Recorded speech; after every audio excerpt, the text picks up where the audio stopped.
Hi, and welcome back. This is week 3 of our hybrid political science course, and this week we'll be working on seeing if we understand everything from Unit 1, our summative assessment. It's game time. So there'll be 2 things we'll be using to help us make sure that you have captured and mastered the core concepts and understandings for this unit. The first will be you'll be creating your own government, and I'd like to walk you through this. This will be a partner project. You can work by yourself if you want to, but it is due on Thursday before class because we have a long weekend, and you know from our syllabus that you don't have to go online over the holiday weekend. So this assignment is due this coming Thursday, so you have a few days to work on it, and you have to get right to it. So here we go. We're going to scroll down and look at week 3. And this is a summative assessment, so it counts toward 90% of your grade. All right. A devastating pandemic has decimated the government. Federal, state, and local governments are gone. Small regional populations, mostly of high school and college age, have survived because of their ability to resist the disease. Now that the danger of the epidemic has passed, many survivors believe there is a need to create a government to maintain order.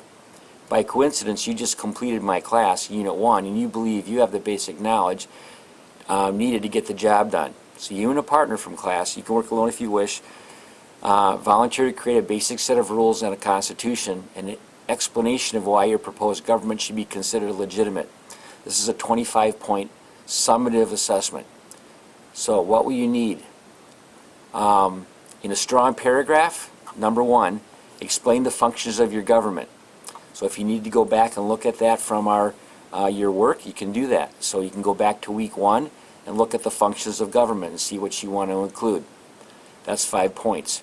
Number 2, decide what type of democratic government your country will have.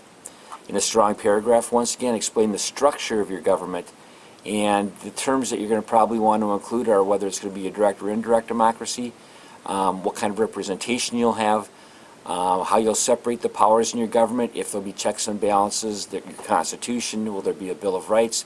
Those are the things that you'll include in that paragraph. Number 3, write a preamble of your constitution. In other words, why did you create this government? You have to write it out in its entirety. You can't bullet point a preamble, obviously. Number 4, create an outline of your constitution. It must include what are the branches of your government, what specific powers and implied powers will you give each branch in your government, what are the roles of citizens, list their rights and responsibilities, what freedoms will you protect, and what do you expect citizens to do. You also have to include how your constitution can be amended and explain how that would work. And last, what type of economic system will you use? Market, mixed, socialist, command, and explain how your government would use their powers to determine what would be made and sold, who would make it, how were prices set, what protections would workers have. Include those items if possible. That's 5 points. Then you're going to finally to do this on a Word document and start it off, of course, on Google Docs if you're working with a partner. Make sure you share it with me and get on that right away. Don't procrastinate. You only have a few days. Then you're going to download your file using the browser box below where you upload a file, and you're familiar with that. I also need you to bring a printed copy to class. Now, we're going to meet in seminar on Thursday.